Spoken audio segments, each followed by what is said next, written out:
Ladies and gentlemen, I feel that the revolt is not a peasants' revolt, it's a speaker's revolt.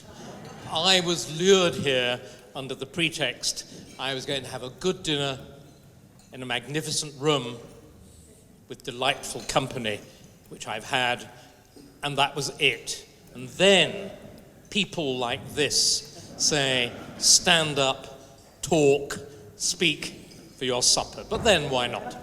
Because we're here, I suppose, to try to do something with this site and this building. And I've been seated here, directly opposite Henry VIII, that rather debatable king there, and equally in line with Edward VII, that equally debatable king, who, by the way, if you look at it hard, although he was only about 5'5", was reinvented by flattering portrait painters as a mini Henry VIII. If you look at that with the beard, if you look at a portrait of Edward when he was a young man, he is goggle-eyed and manifestly retarded. And the only way they could actually make him look faintly respectable was to persuade him to grow a beard and, as it were, embrace his stomach. And you will see this way, as Edward's portraits develop, he is increasingly made to look like Henry VIII. It's a completely deliberate strategy, and it works rather well. There's a much more serious point here. Henry VIII's reign represents, as was briefly hinted, a great crisis in the history of this institution, when it nearly died. Founded in the reign of Henry I, in the reign of the last of our Norman kings, perhaps appropriately by a jester. That curious quality of the serious and the solemn, by somebody who had made a king laugh and made his fortune and got ill, and I suppose, like Billy Connolly, suddenly realized he'd got it all wrong. You know, the characteristic response of the comedian throughout the ages. And he founds this great hospital. And remember, what we have here, despite the nobility of the buildings, the scale and so on, is a mere fragment of the medieval structure. St. Bartholomew the Great, which is the church which lies at an angle to this building, I trust everybody here has been in it. Please do. It is the best surviving Norman church in London. But ladies and gentlemen, it is a fragment. That church, which seems so large, is merely the chancel. It's merely the altar area. What you think is the churchyard is the nave. What you go into from Smithfield, which looks like a gateway, is the former west door. So you've got to envisage this structure, which would have been well over 300 feet long, which, remember, is only half the length of medieval St. Paul's. This was a city of supremely great churches. And then here, stretching the whole of the way along Smithfield, there was this huge hospital built for the poor. Now, again, we've got to be careful. Nobody came here ever expecting to be cured of anything.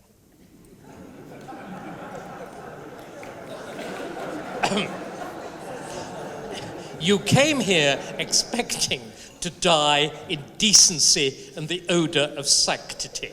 Now, whether much has changed, I'm a historian. I couldn't possibly comment on today's medical politics. But anyway, but of course, it is fundamentally a religious foundation, as Oxford and Cambridge are, as all the other great London hospitals are, as the great foundations for the poor that were established by Henry VIII's father, Henry VII, like the Hospital of the Savoy. And when Henry VIII, who, remember, it's wonderful, the reign of Henry VIII is both the beginning and possibly the end. And we are in that uniquely privileged position of sitting looking at it, but also perhaps experiencing it finishing. Because Henry VIII, ladies and gentlemen, is the first Eurosceptic. Henry VIII is the direct antecedent of Nigel Farage. You laugh. He broke from Rome. He broke from the Treaty of Rome. And if you look at the debates between Henry VIII and Thomas More, who is another great figure of the City of London, he's Sheriff of London long before he has anything to do with the King or the Council. His is a great London family. He's brought up as a London schoolboy. He goes to school a few yards from here. His whole world is encompassed here. Thomas More's debate with Henry VIII is a debate about the nature of the sovereignty of the English Parliament. Is the sovereignty of the English Parliament absolute? Or, as he says, because in those days, those who were found guilty in court were at least offered the opportunity of explaining why the verdict is wrong. Wouldn't Max Clifford have enjoyed that yesterday? But there we are. And Thomas More, of course, who is the greatest lawyer of the day. Can you imagine presiding over a bench that condemns the greatest lawyer of the day, and then he has got an absolute right to answer you? And More says, no, I cannot be condemned by this law because this law is wrong. It is illegal. It is ultra vires. And you can see the Lord Chief Justice sort of raises an eyebrow, and the Lord Chancellor, who is as ineffectual as most Lord Chancellors, and no exceptions at all, the Lord Chancellor turns in a state of desperation to the Chief Justice and says, well, what shall we say? And Thomas More continues, this law is ineffectual because the Parliament of England is only a parish council. The laws of Christendom are the laws of the common body of Christendom. And the common body of Christendom is the General Council of the Church, presided over by a pope, and the laws of Rome supervene the laws of England. You know, that's exactly the same debate that we're having now. Then the answer was simple. The Lord Chief Justice, in those days, judges were allowed to swear even when they were not women, and he swore his regular oath by St. Julian and said, if it's an act of Parliament, it's good enough. And on that, of course, the entire structure of the medieval church collapses. England, remember, in the Middle Ages, is a country most of whose law is made in Europe. All the law governing economic activity, all the law governing contract, all the law governing wills, all the law governing marriage is church law.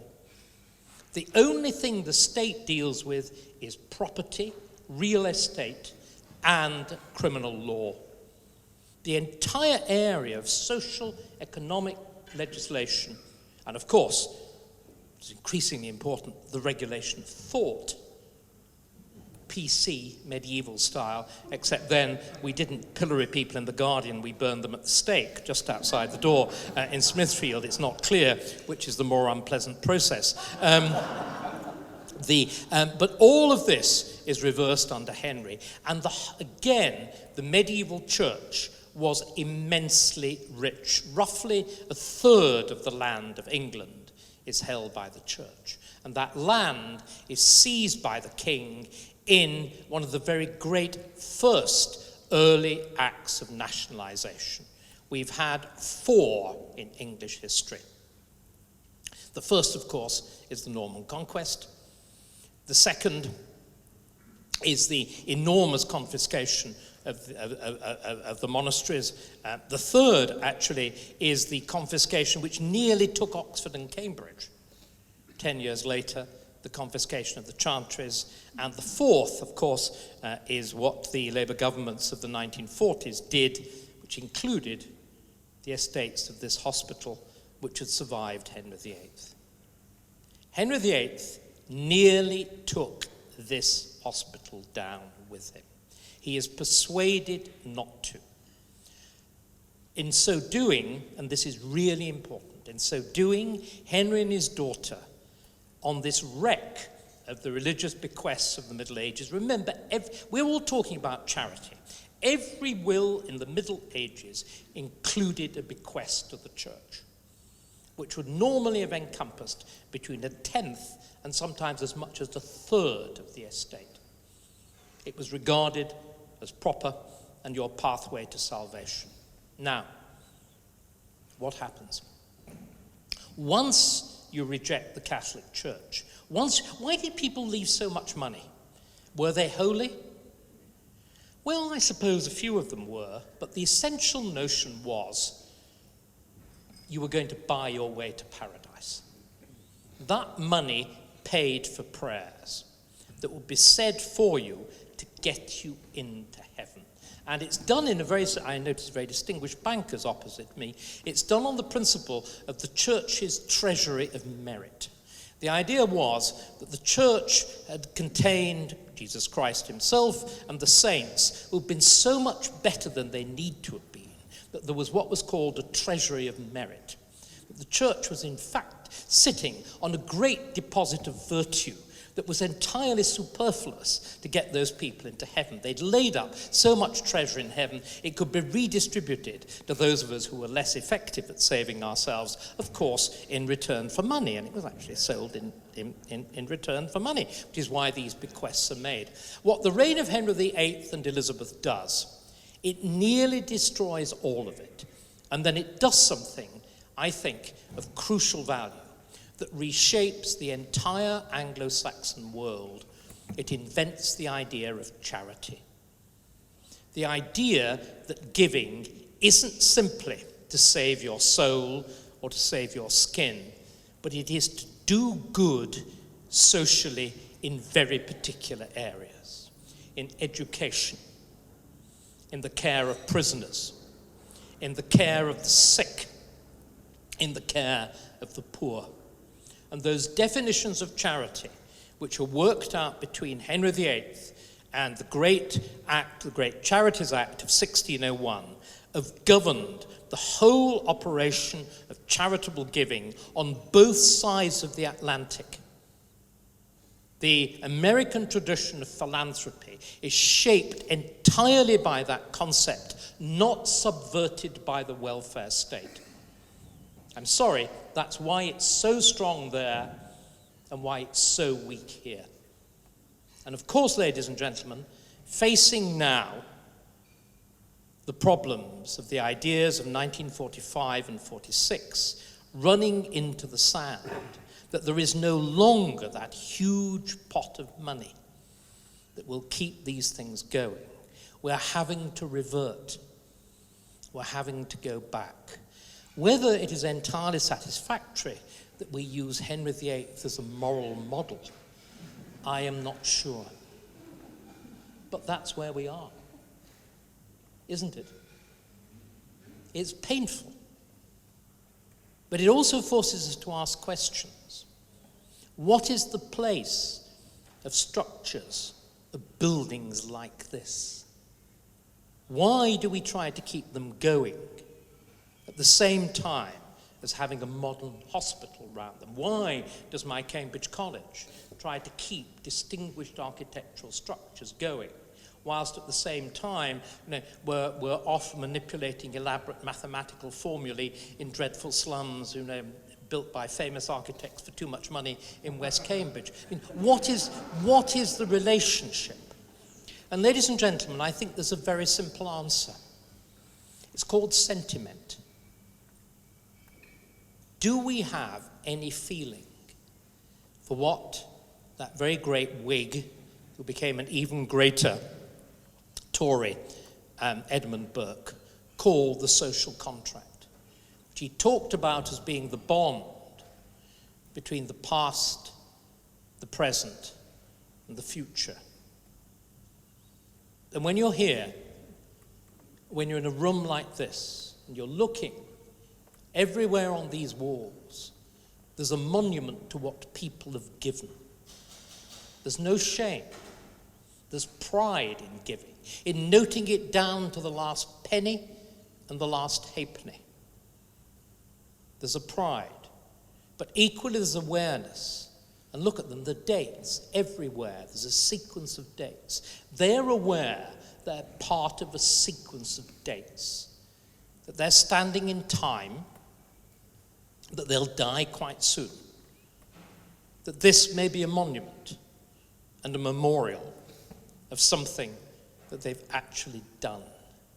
And it does seem to me that in this age, our 24/7, in the perpetual restlessness of now, that sense of past, present, and future matters. And it's a particular glory of a place like this, that it still educates, that it still trains, that it takes the expertise of the doctors of one generation, it gives it to the present on the assumption that they will train their successors in the future.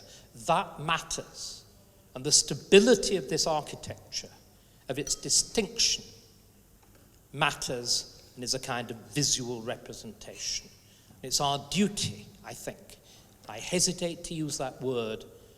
It's now one that people sort of shiver about. But I think it is our duty to make sure it's not a burden, but that privilege is actually handed on, handed down, and remains intact. For God's sake, if it survived Henry VIII, can't it survive David Cameron?